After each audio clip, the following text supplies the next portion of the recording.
وہ ایک بچہ آیا نا اپنی ماں کے لیے لباس لینے کے لیے، اور پہلے وہ گیا اپنے چچا کے پاس، اس کی ماں بیوہ تھی اور اس کا لباس پھٹ گیا تھا، اور وہ اپنے چچا کے پاس گیا تو اس نے دتکار دیا۔ ماں نے اس کو روکا تھا بیٹا نہ جانا، لیکن اس نے کہا کہ تیرے بدن کے اوپر جو لباس ہے وہ بھی پھٹ گیا ہے اور جگہ جگہ سے جسم جھلک رہا ہے، تو میں اپنے چچا سے آپ کے لیے لباس لے کے آتا ہوں۔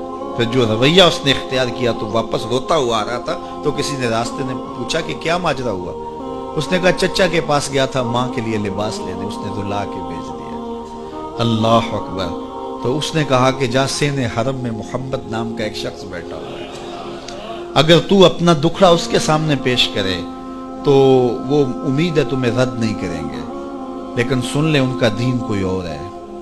اللہ اکبر۔ اپنے ماں کے پاس آیا تو ماں کو کہا کہ چچا نے تو لا کے بھیج دیا، لیکن آپ کی حالت مجھ سے دیکھی نہیں جا رہی۔ بچہ ابھی شعور کی منزلوں میں قدم رکھ رہا تھا، پہلے بہت چھوٹا تھا، اب اس کے اندر ایک جذبات تھے بچے کے اندر۔ تو ماں نے کہا کہ بیٹا نہیں، ان کے پاس نہیں جانا، سنا ہے کہ جو ان سے ملے دین دھرم چھین لیتے ہیں اس کا۔ اللہ اکبر۔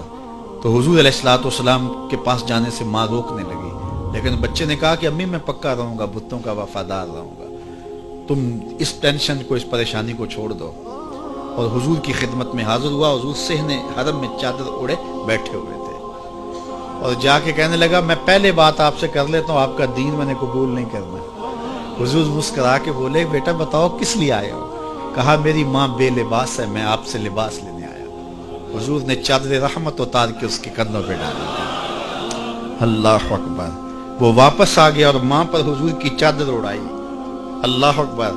اور ماں نے کہا کہ بیٹے اس نے اپنا دین تو نہیں تجھے دیا؟ کہا نہ، میں نے پہلے کہہ دیا تھا تیرے دین نہیں مانوں گا۔ ماں کہنے لگی پتر اس کا دین ماننا چاہیے، یہ جس نے رحمت کی چادر ہمارے سر پہ ڈال دی۔ اللہ اکبر۔ تیری تک کے ادامہ میں مرید ہو گئے۔ اس بوڑھی عورت کا قصہ بھی آپ نہیں بھول سکتے، جو گھر کا سامان باندھ کے اپنے دروازے پہ بیٹھی ہوئی تھی، اور اس نے سنا تھا مکے میں ایک جادوگر آیا ہے جسے ملتا ہے اس کا دین چھین لیتا ہے، کہیں ایسا نہ ہو کہ کہیں اس سے ملاقات ہو جائے اور وہ دین ہی میرا چھین لے، مجھے شہر چھوڑ دینا چاہیے۔ گھر کے تھڑے کے اوپر سامان باندھ کے بیٹھی ہے۔ حضور بھی گزرے، اس نے دیکھا تو کہا بھتیجے یہ سامان میرے سر پہ رکھ دے۔ حضور نے سامان اٹھایا، دیکھا تو بوجھل تھا، وزنی تھا، اور بڑھیا کو دیکھا تو کمزور تھی۔ تو کہا کہ بڑھیا اگر چاہو تو جہاں چاہتی ہو میں خود نہ چھوڑا۔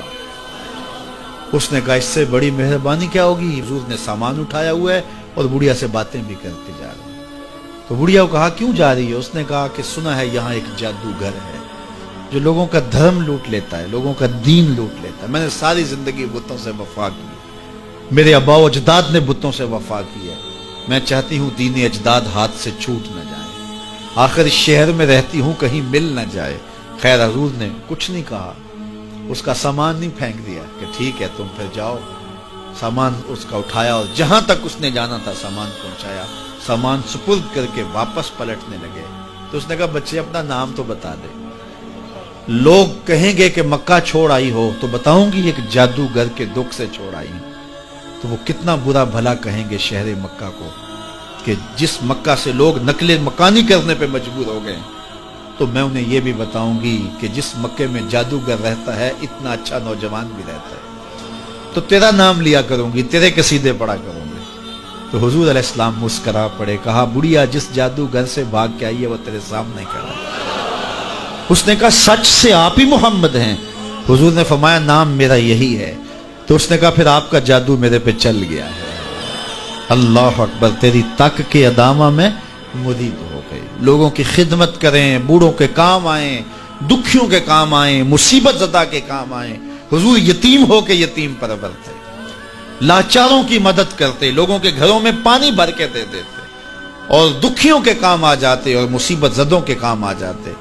تو حضور سے پیار کرنے والوں، امت میں آپس میں حسد نہ پھیلاؤ، بغض نہ کرو، نفرتوں کے پہاڑ کھڑے نہ کرو، ایک دوسرے سے پیار کرو، جڑو، امت وحدہ بنے، اور اپنے ماحول کو، اپنی معاشرت کو ایک خوبصورت معاشرت کا رنگ دو، اور اپنی زندگی کو حضور کے نام کر دو۔